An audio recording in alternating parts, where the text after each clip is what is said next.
when you're swimming with great white sharks, says Los Angeles photographer Michael Muller, and one of them takes an interest in you, it'll approach you in one of two ways.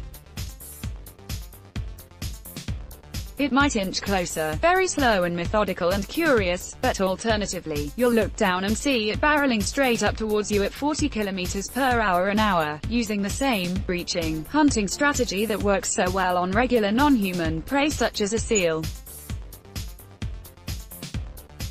With those slow approaches, says Muller, the trick is to make eye contact, and you're usually fine. The fast ones are a bit trickier.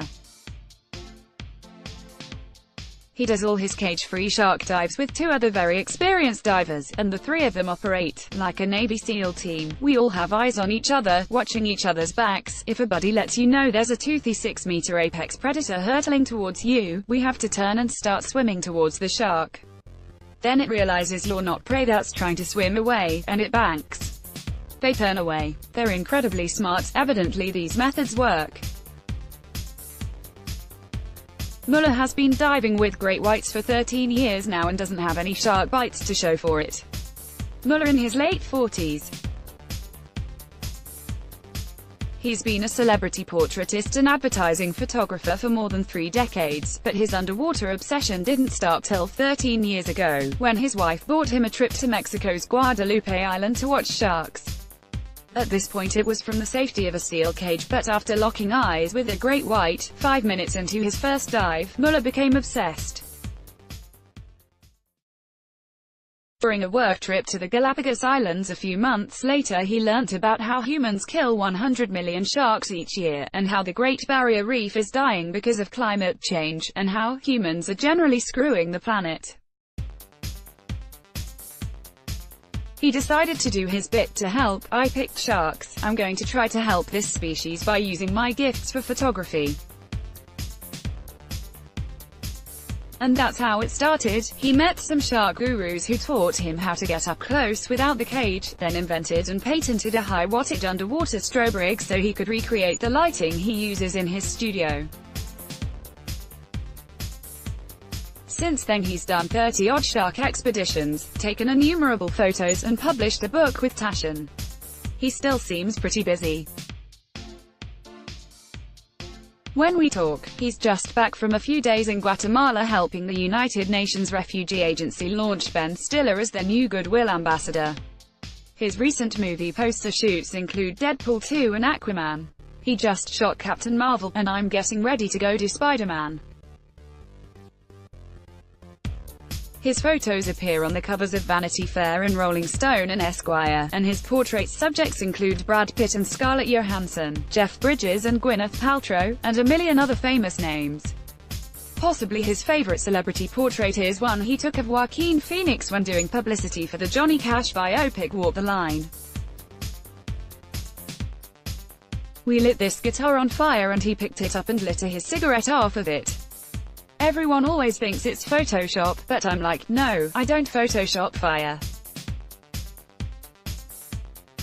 I always use real fire, but the reason Muller's talking to stuff from his beach house in Malibu is that he's about to pop over to New Zealand for the Semi-Permanent Design Festival in Auckland.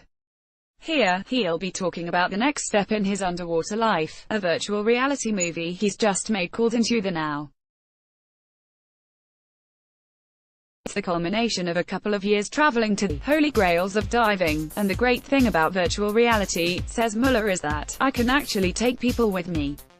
We'll get back to the virtual reality, but first I want to hear more about this no-cage madness. For sure, everyone knows that fewer people are killed by sharks each year than die of bee stings or being struck by falling icicles, but it's still a bit dangerous to be right there amongst them, isn't it? And scary. Well, says Muller, not really.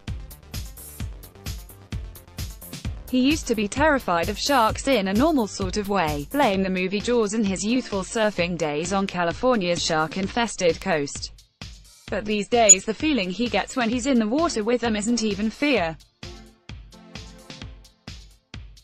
Rather, he feels really in the moment, in the now. I'm not thinking about the mortgage or my kids. I'm not worried. I'm not in fear. Fear is usually about something that hasn't happened yet.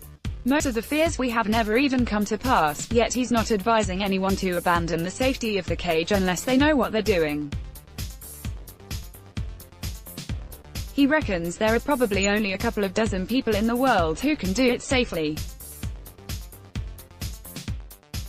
Muller learnt how with the help of South African shark expert Morn Hardenberg, and even then his own fear of sharks didn't disappear immediately. Rather, it started falling off like a loose garment, as he swam with more and more sharks.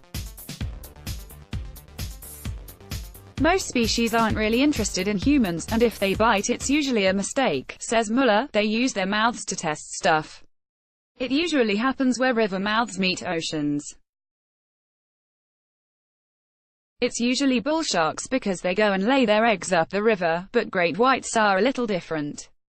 It's standard practice for shark watchers to attract the creatures by tipping blood of fish into the water. It's called chumming, and if you're swimming around outside a cage when that's going on, says Muller, they will come after you, so I'm not fearful, but at the same time I have a huge amount of respect, and I don't get cocky. Working without a cage is really only possible when the visibility is good enough to see them coming. It's like on the freeway.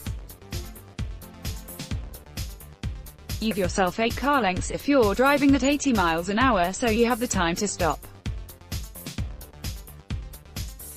Same thing with white sharks. You need to see them coming so you can react accordingly. Muller has taken hundreds of thousands of shark photos. He points to a particularly toothy close-up that he took around 2013, in South Africa. That shark hung out with us for 15 to 20 minutes, says Muller. The reason the shark is so lit up is because of the strobe lights. I'm the only one in the world with them, and they're the same lights I use in the studio to shoot Iron Man or whatever, and they're a game changer. There were 3 or 4 guys with this and we had lighting rigging all over the place. It's a pretty massive undertaking. And getting the sharks to open the mouth, that's a whole trick. Its mouth is opening because it's going for a fish that was right in front of it that we yanked out at the last second. It's a choreographed dance that Morn and me have got to do. Sharks are slightly harder to direct than Muller's usual human subjects, but there are some parallels. The similarity is that sharks have completely different personalities. Males and females are different, and within the sexes they have different personalities. Some are aggressive, some are shy, some are curious, some flirt with sharks. As with celebrities, my job is to make them feel comfortable. The two worlds cross-pollinate in other ways. Since mastering sharks, he's photographed humans underwater too, including movie stars Penelope Cruz, Kirsten Dunst and Eva Mendes, and swimmer Michael Phelps for his Speedo ad campaigns. He's taken celebrity chums with him on shark expeditions: actor Taylor Kitsch, swimmer Natalie Coughlin, Ben Stiller again.